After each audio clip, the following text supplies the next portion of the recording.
Welcome everyone to our season finale episode, Madrid.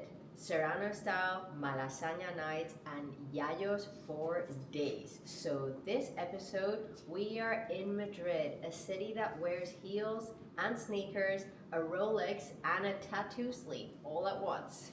You can start your night sipping cocktails under a chandelier at the Four Seasons and end it drinking a Yayo at a dive bar where the floor is definitely sticky. Yeah, so let's talk about our trip to Madrid, Nalini. So tell us a little bit about how you got there, because we did go separately. Oh, right. Okay, so this is just slightly offside already, but I took the little dog with us. Oh yeah, We brought and we Luna. did discuss this in the planning for the episode. For those of you who are pet lovers and doggy lovers, sometimes we are going to bring up and recommend places that you can take your doggies to with Madrid, and specifically the bullet train is, I believe, quite doggy friendly. They're dog friendly, so we took the bullet train. We took Renfe. Really super easy from Alicante, 2.5 hours. You just have to check for anybody traveling with their pet.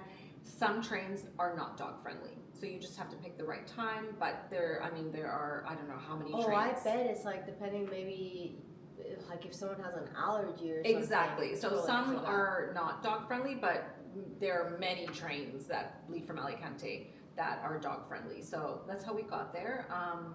What time? You guys were there? A little earlier. Oh, yeah, you were there So earlier. we took the Ouigo and we did the XL seats. Okay. So Ouigo, that's OUIGO, and sometimes they have like incredible like €9 offers per way. But yeah, I think like it was two of us, and round trip it was €45 from the coast round trip. 4XL seats, which is like their business class. So really easy place to get to Madrid. You can drive, you can take the train, you can go on an airplane. I don't even think it's worth driving because you'll end up spending more on gas than you would on the train. But the first thing that I think we both love about the city is accessibility. It's super accessible, and I think for the next time we visit Madrid and we do it, in the confines of the podcast, I think we do have to find out how to get from the train station, which is And on that note, Casera. I'll stop these. So first, we're going to spend some time talking about shopping, yes. the hotels, Um, and Go on, sorry. We just got in. Oh, sorry. go Go ahead. ahead. No, I was just going to say accessibility is where we Oh, can okay, punch accessibility. in. So you've got So should we say accessibility?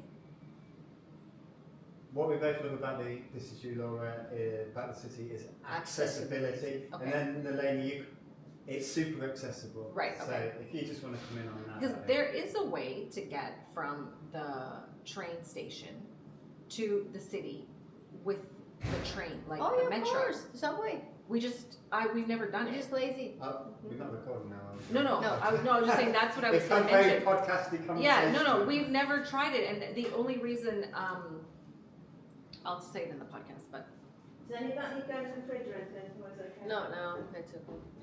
Go on, Casera.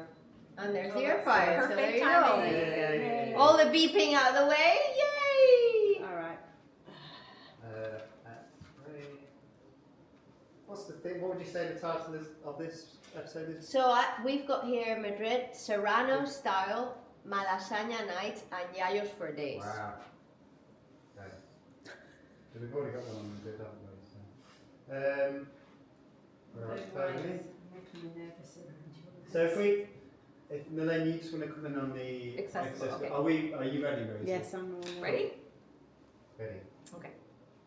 So it's super accessible, and one thing that I have not discovered yet, first of all, the train station is under massive renovations in Madrid, so keep that in mind. Every time I go back, There's there's station for Chamartin because Yes. you used to go on the train to Atocha. yes, But now there's only like one train a day from Alicante at least that goes to Atocha.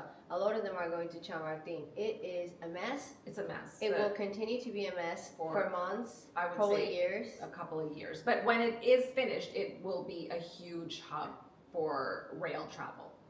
for the people who are working on the Chamartin train station, please put more restaurants and food options there. We are all tired of having to eat Burger King. Yeah. Also, maybe an extra, I don't know, Toilet? bathroom. Yeah, maybe an extra That would be bathroom. nice. But once you get into Madrid, there's a metro. The metro goes to the train station. It's underneath. I mean, it's actually closer to get on the metro Than it is to get on the taxi. to the taxi stand. The only issue, typically when we go to Madrid, it's to fly out of the country, and we have the luggage. Yeah. And this time we could have tried it, except Kai had a friend and he had luggage, And you had the doggy. and we had the dog, and yeah, it wasn't. Our little Luna, we're so in love with her. I will tell you, she was fantastic. She didn't make one peep on the train, not a sound in the taxi, nothing, zero. So before we move on to our actual topic, which is Madrid, I'm going to go a little bit off topic into the train situation because it is hilarious that we had the comparison of the two.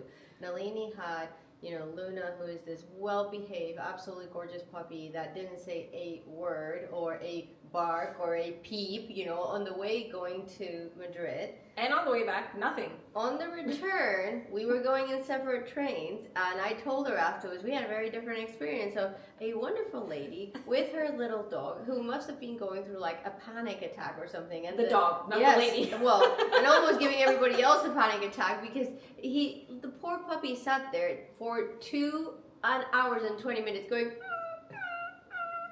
like this, and the lady wouldn't stop saying like, if you don't shut up, I'm gonna put your muscle on. And I can like, can you please leave him alone? Like, go to the corridor, like leave the actual cart. It's driving everybody mental, And you're snoring. Oh yeah, Train yeah. And there's someone partner. snoring behind, and someone else like looking at an inappropriate Netflix program. And I'm like, oh my goodness, this is like The wonderful, real Spain. Yeah, that's real life. It happens. Yeah, I mean, yeah. we had a very quiet journey. That doesn't mean it couldn't have happened to us. absolutely. But we thought this time, I mean, the amount of times I've gone to Madrid, I don't think I've even really scratched the surface of all the things that there are to do there. Oh my goodness, it's such a huge, and not just the things to do always, but the events. So, we'll talk a little bit about kind of our one day, because we were just there for a day. Yeah, it was a jam-packed day. It So was. we started with, we met for lunch. Yes. So we stayed at a nice hotel, JW Marriott.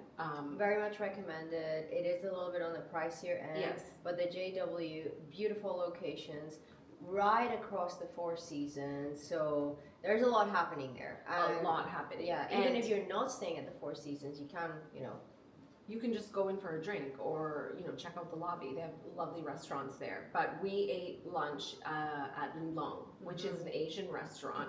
And I think, interestingly enough, for an expensive hotel and what you would assume would be a very expensive restaurant, they had their menu del dia, which I think per person was 24, 25 euros. Yes, so in a lot of restaurants, and I think this is common all over Spain, particularly from Monday to Friday, not on the weekends, No. but from Monday to Friday, a lot of restaurants serve a lunch special or Right. a menú del día. Yes. So super recommended that you look into this because usually you can try great quality food for a portion of the price. And the portions aren't small. I No, mean, no. we met in the restaurant.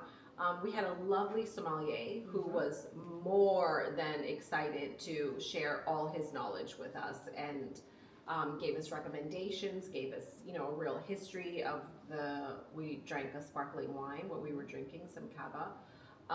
And the kids ordered the menu del dia, which was very substantial. I mean, there are 3 boys, and I think I ordered it. yeah, too. and you had it as well. Yeah. Actually, there were 4, and the lobster we ordered was actually more expensive than 4.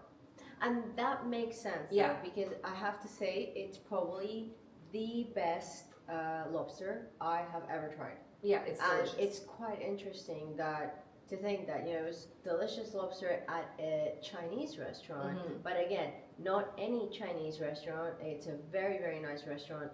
Li Long is not a part of the JW no, Marriott, so you can but just make a there's just- reservation. Yeah. Exactly. It is it's kind of connected to the hotel, but they're just not a part of the hotel. it is part of the Crown group, Yeah. and that's another one of our super favorite China Crown. China Crown.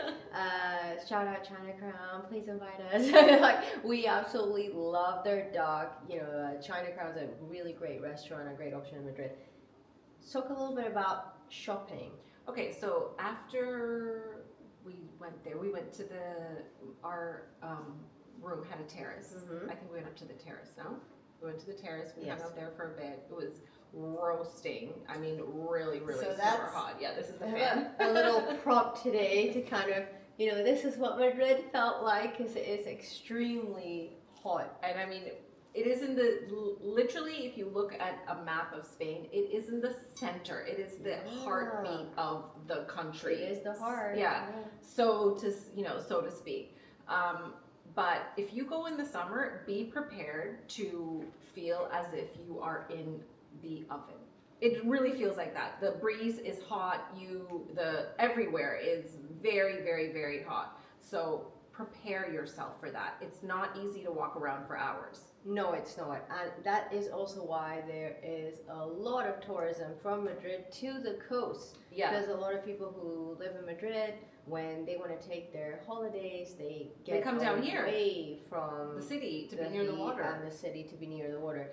I've always found it quite interesting that, you know, there's a couple of times in August that I visited Madrid for things that I had to do Me for too. work, and it was like a dead city. Yeah. Like after lunch, there's no one there. No, it's empty. Yeah. I took Kai a few years ago for a tennis exhibition thing he had to do, and in the afternoon, I honestly thought we were in an oven. Yeah. Like the wind was hot air. It was Yeah, hot Because air. you don't get that breeze from the sea, right? Nothing. It was like we're in an oven. And And if you see there's the- nobody out. the key dates, like the 1st of July, the 14th of July, the 31st, you know those key kind of dates of transition between weeks, you see the outskirts and how many people are leaving the city. Yeah. It's kind of wild. But still, you know, I would still recommend visiting in the summer, but Of just course. plan what you you're just doing. need to be prepared. Anyway, we're talking about shopping. So we had lunch and then we had a little break and then we went shopping. So it's called, I guess they call it the Golden Mile. Yes. Or I mean, it's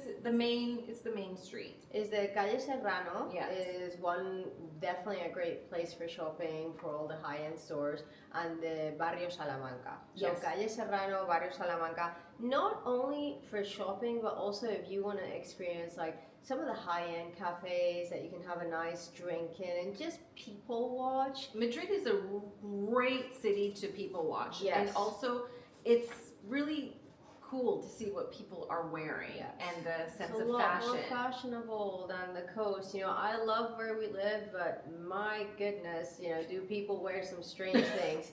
Don't look for fashion choices. No, where, no. where we live. Especially near where we live, you know, where you have some of the spillover from Benidorm and the T-shirts with the interesting messages on them. Yeah, not high. We would not call that high fashion. No, but if you do sit in the Barrio Salamanca or the Avenida Serrano or the Calle Serrano in Madrid and just, you know, look at what people are wearing, I actually find it really cool. Yeah, it's fun to people watch. We went in a few boutiques. I bought a dress from Purification Garcia. Gorgeous dress. Really nice dress. And I found it really interesting because I saw that dress. Again, sometimes the customer service is a little bit, maybe slightly off. I don't know. Lower but- your expectations when it comes to customer service. Yeah, it's coming just really strange because the dress, it was the one dress that I wanted, and it is online. And I think the woman looked at us because a lot of times when Laura and I are in a store, we'll go in a store and then we'll be talking about something completely And we're laughing, and we're having a random, good time, talking, and then before we even start looking. So I think we were kind of like poking around, and I don't know, she said something to me, and I kept looking for it, and I said, "Do you have this dress?" I showed her my phone. She went downstairs into the storage Yeah. to bring the dress out, and I thought, Why is it not here? why wouldn't you have the dress on the floor? Yeah. I mean, it's part of a particular collection that you have. Why isn't the dress on one of the racks? Yeah. It's very strange. Anyway, I did end up buying the dress because I liked it. So I can't wait to see you in it. Such a gorgeous dress. they do. Purificación García is a really great Spanish brand. It is actually a really nice brand. It is Love the materials. nice materials. They are not Zara prices, No. but it's also not Loewe prices. No, it's it's a nice kind of higher end, but not super expensive. No. And you still feel like you're gonna wear something that not everybody's gonna wear. The pieces are a little bit more unique. They're different. What was your impression walking? I know you're a fan of Carolina Herrera, and just to point out, Carolina Herrera is not a Spanish brand, but they obviously have a store in Madrid, a beautiful store. What was your impression walking in there? I think you know what? I just think the stores, a lot of the high-end stores, are not busy. No, they're not. The Loewe store is busy. My son went in the Loewe store, and but they have waiters, like servers, walking around with drinks. So I think people just go in there to have a drink. Well, not just that. Loewe is having, as you know, and we spoke about this in our very first episode of the Made in Spain podcast. For those of you who have been with us from the beginning, we spoke about Madrid, we spoke about the Mercado San Miguel, and we spoke about... Is that Lois? Poor Rosie. She has answered the door. Sorry. Carry on, I'll just tell whoever it is to sneak in. You can sneak in. He has to be quiet and not open and close the refrigerator. But you might not pick it up. Yeah, can you ask him not to open and close the refrigerator, please? Just what he did last time. Do you want a pickup from? Yeah. It may be my boots. I wish it was. No, they come tomorrow. My horse riding boots. Oh, that's exciting. This is going well. Yeah, is it? I'm sure it's him. I don't think she's having a conversation with a delivery guy, so.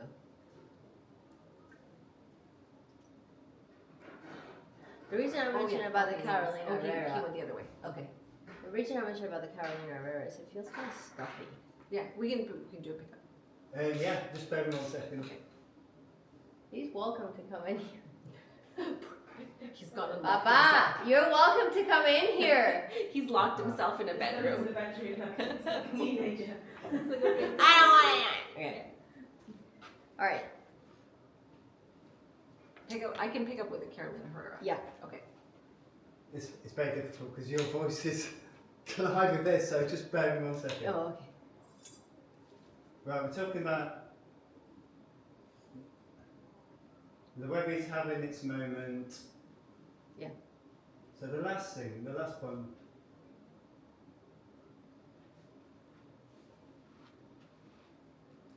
So you're talking about the weather, and then the weather is having It's moment. its moment. Yeah.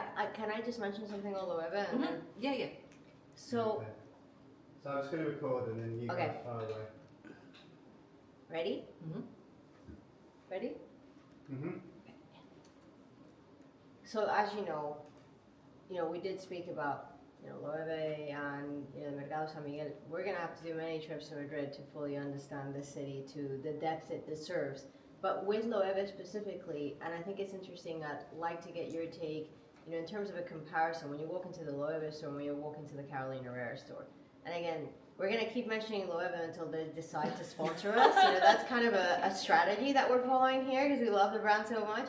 But with Loewe, I have to say, I follow them on social media. If you don't follow them, it's so much fun what they're doing. They're going about socials in a very different way than a lot of these other large brands. It is very connected, it feels, it feels funny. It feels like they're not trying to sell you something. So even though it's this high-end brand and it's part of the LVMH brands, it's very, very smart. I don't know who's doing their socials, but all power to them because it is really cool. So it's fresh. Like the brand, even though it's a staple, it feels fresh. So please give me your take on the Carolina Herrera store. Well, we went in there because again, I was looking for a dress, and to be honest, I was pre-shopping because what people should know when you come to Spain from the first week of July, the sales start.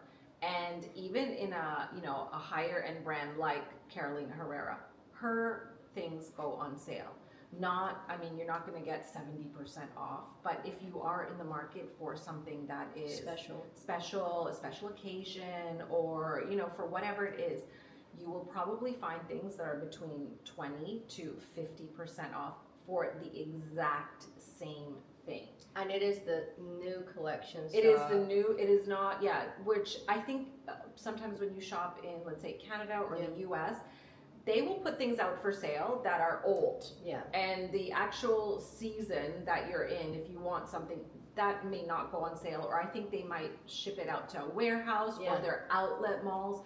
Spain doesn't have this like outlet malls everywhere. There are some, and you have to be in a really big city to find it. But if you see something in a store here and it's June 30th, don't buy it, because it is going on sale the next day. Yes. So the one thing on that as well is that Carolina Herrera specifically is probably.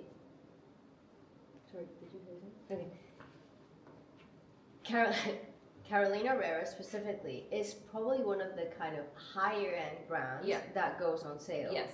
After a certain point, then there's no sale, right? So meaning like the Louis Vuittons of the world, obviously Hermes and all of these big brands, they never go on sale. Chanel. That's not true. I found a pair of Hermes slippers. What? In Zurich airport, in the Hermes store, and they were on sale.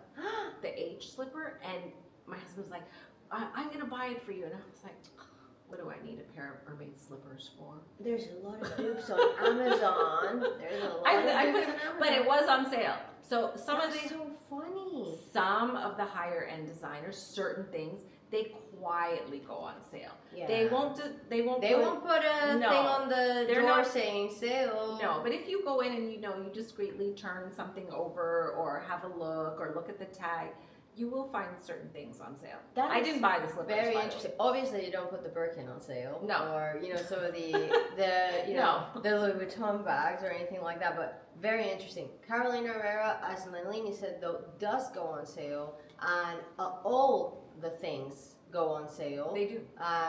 Like she said, pretty much wait and make sure that you get into that. For the ones who love shopping, the outlet malls, as Nalini said, are not that common here in Spain. The two big ones are in Barcelona and Madrid. They're in the outskirts of the city. Right. And the one in Madrid is called Las Rozas. That's Rozas Village. And they have an outlet Carolina Herrera store. And it is cool. Yeah, have you gone? I have not gone. I have gone to Las Rozas Village, and I've gone to another one in another part of the country. It's kind of the same chain. Right. And it is absolutely worth it. Yeah, but that is something that if you're planning on, shopping and you want to go to the outlet, that's sort of like a day. Like, you have to spend the day there shopping, and it's not in the center of the city. It's on the outskirts. Won't be hard to do, don't worry. For those of you who enjoy shopping. Yeah, we could spend a day doing that. Course. Okay, so then your husband said, because we talked about this in the cocktail episode that we did, the Yayo, which was invented in Madrid. They lay claim to it, and he said, I want to try a Yayo at Casa Camacho's, which we did go to. We did, and it is what I love about us. I think we are people of contrast. Yes. And what I mean by that is, we had gone to all these fancy stores on Serrano in the morning. I'll talk about it in my slice of life. I had been to Suarez as well, which is a jewelry. And we went to this really nice fancy lunch, etc. And then we went to Casa Camacho. Right. Which, for anybody that has been there, is definitely not a fancy place. It is not a fancy place. Can I talk a little bit about the Yayo, and then you can talk about our experience? Yeah. Okay. So the Yayo, these stories I think get passed on from family to family, and the birthplace of the Yayo is Casa Camacho's. They believe it was just a way of, elevating this little drink, vermouth, turning it into something, because it was really after the fall of Franco and in the capital city that people now started to come out and to enjoy life and to meet in cafes and talk and have debates and politics. Yayo is a phrase for grandfather. It is, and it's how you say grandfather in Catalan and Valenciano as well. Right. So you have this drink that, you know, typically the grandfathers would drink vermouth. Yeah. And you would normally have it an hour or two before lunch as a little aperitif. So there's all sorts of stories, and I've read a couple of interviews where they've spoken to the owner or the current owners that has been passed down. But that bar has been there in some form, iteration, since the late 1800s. Amazing. So Casa Camacho, the one we went to, Yes. I would say some of it hasn't changed since the 1800s. Hopefully they've updated the kitchen, but no, it is a cool place. It's very vibrant. Very vibrant. Do you remember what he asked? Do you remember what the gentleman behind the bar asked as soon as we got in? Yes. My head was still clear, Laura. Okay. At that point. What did he ask? Tres yayos. Tres yayos? Because 3 of us walked in and they knew we were gonna We order did, yayos. yeah. We clearly looked like tourists. I think I was wearing a little big bit. hat and something. The hat gives us away sometimes. And the hat. we were probably carrying. Oh, we had the shopping Yeah. bags, and yeah, we all. I mean, Con and, purificación garcía. yeah, and the people who are in there, for the most part, the time that the day that we were there, they were locals. They were all locals, Yeah. I think, except us. Yeah, And prepare yourself because it is loud. it's loud. He shouts, and when the bar gets too loud, what does he do? Do you remember? I do, but go ahead. He rings a bell. Yeah. Like a school bell. Like It's attached to the wall, and he rings this bell like this, and the whole bar goes quiet, and he basically tells everybody, stop making so much noise, because I don't think he can hear. No. He actually says like, lower your voices, bajar el volumen, bajar la voz. Yeah. Because also the neighbors. Exactly. And it is like And it's a tiny, 3, 4 p.m. and you can't hear yourself no, it's a thinking there. tiny little bar. It's very funny. He rings the bell, everybody's silent like they're in school, and you get in trouble, and you continue to have your little drink and your little whatever Yeah. snack. They and, got like chorizo and Yeah. chips. Not the same experience as in the south or in Granada where No. you're gonna get tapas with your drinks or anything like that. Still super affordable. I think it was like a couple euros for a yayo. I can't remember. I think I don't think we spent more than 20. no. That was with a huge plate of chorizo. Yeah, You know, with so snacks. super affordable. So Casa Camacho, worth the visit. You can have a little more than just the chorizo as well. There's other food there, but I would say just go and experience the yayo. Go and experience the atmosphere. Well, I think about it. That place has existed. Obviously it has changed somewhat over the years, but it's been there since the late 1800s. And Madrid, as in with many cities, the center of the city, things become very gentrified. Yes. So you have, the hipsters coming in. You have, before that, the yuppies. Now Yeah. you have like the skateboarders. You Yeah. have these cool vintage stores. And here's this little holdout, still there, this old guy behind the counter with his bell and his vermouth on tap. And you're still getting the same drink that they've served all these years. And by the way, they will not give you the recipe. No. They will not give the recipe out. But again, I don't think people really go there for the recipe No. itself. It's not like they're making this super complex cocktail, but it's for the experience. Exactly. And Casa Camacho is in Malasaña, Yes. which, interestingly enough, we did want to mention Malasaña. We talk about Malasaña as Madrid's wild heart. It has changed a lot with the Airbnbs, with all Right. these new cool hipster Coffee shops. shops and you name it. But Malasaña used to be the heart of La Movida, which in the 80s was where all the punk and all the kind of rock and everything was happening, and all the rock bars and all the rough places and people that were called siniestros, which were like dressed like sinister, all in black and very gothic and all that. But it's changed so much. It has evolved so much since then. But there's still some places that you can still see some of that original Malasaña, and you get such a mix of people there that I think it's definitely a very worthwhile part of the city to visit. Absolutely. Now you want to talk about Temple De Bod. So this is a very interesting place to visit in Madrid. Okay. And again, today we're not going to talk about a lot about the museum. We're going to make some recommendations, but we still have I would say a topic that we have to do a deep dive on in another trip in Madrid, which is all the beautiful museums, the architecture, etc. So that is coming. This time we focus more on shopping and bars, so not as cultural, and hotels, but still very fun. But I did want to mention the Templo de Bod because it is a very, very special place that is so unexpected in Madrid.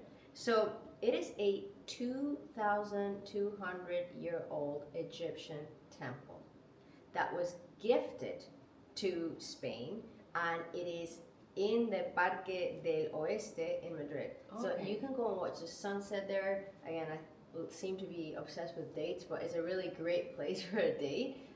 It's a very beautiful place, and the energy is very, very special. So definitely recommend checking out the Temple of Debod, and that is D-E-B-O-D. I don't know since when it has been in Madrid. Need to look that one up. But it is like the most fantastic infrastructure there, coming all the way from Egypt, near the center of Madrid. And I think another part of the city that maybe gets overlooked are the parks. They have a Royal Botanical Garden, which is quite nice. I don't think, I've been to a garden there. I don't know if that was the one a few years ago, but they also have Casa de Campo, and there's the other really big El Parque del Retiro. Yes. Yeah. So even though Madrid is landlocked, within the gardens, you sometimes find a lake. There is a lake where you can, I think, kayak or, you know, I think like Casa de Campo has like a little beach area, like a man-made beach, I think. And the Royal Palace is one of the largest in Western Europe, and it is open to the public. That's amazing. So you can, I mean, obviously not their private quarters, but I want to go see the Queen's bedroom, please. But the palace is it's accessible. You can buy tickets and you can go in and you can have a lovely tour. And the tickets are not expensive. They're under 20 euros each. So if you're in the city in the summer, that's really a great place to check out because you will be inside. I think the other thing that's worth noting about, you know, Spain is cultural visits or cultural outings are usually quite inexpensive. Like we talked about the Guggenheim, the museums, the theater, you name it. You can really, really, you know, soak yourself in a very cultural environment for not a lot. No, and I think what people should realize is that they keep it affordable for Spanish people. Yeah, not absolutely. for the tourists. It's not for, you know, somebody coming for a vacation. It's for people who live here. And so there's a lot of subsidies here for the youth to be able to afford. There's actually like a cultural bono that they call that, you know, you can actually use to, I think it's like the cinema, concerts, and of course a lot of people actually use it for like festivals and concerts because it's like music, but hey, why not? Why it's not? Also culture. You don't have to go to the opera to call it culture. And if there is, I would just maybe before we get to Slice of Life, if there is an artist, I don't feel this year is a big year for concerts. Do you find that? Depends. Festivals, Depends. yes. But it depends on what kind of music you like. But just even like the pop concerts, you know, pop like concerts, really, not so much. But I don't feel this year is a huge year for it, but in years past, if you want to see, you can name any mainstream. Well, Jennifer Lopez, she's coming. Not that I think whatever, but she's she's coming to Madrid in the next couple of weeks. But do you want to go? I'm not here. Otherwise I would have gone. Actually, I mean, yeah, I think she's. I tried to rope people in to go to see Slipknot a couple of weeks ago, but it didn't work. But though, like the metal and the rock scene and everything is amazing here in the summer. You can see all kinds of groups. No, and you can see from, you know, retro bands to up and coming bands. Oh, but Madrid's a great place to actually see a concert. They have the We Think Center, which is huge. And the tickets tend to be a little bit more affordable than what you would pay in other cities. They are way more affordable. Yeah. I have done my homework with this. Like, you try and see the same concert in London and in Madrid is usually a slightly different price. Yeah, absolutely. So yeah. So, Slice of Life coming next. Is that okay, Like Bobby? this? Yeah. Yeah. Very Okay. good.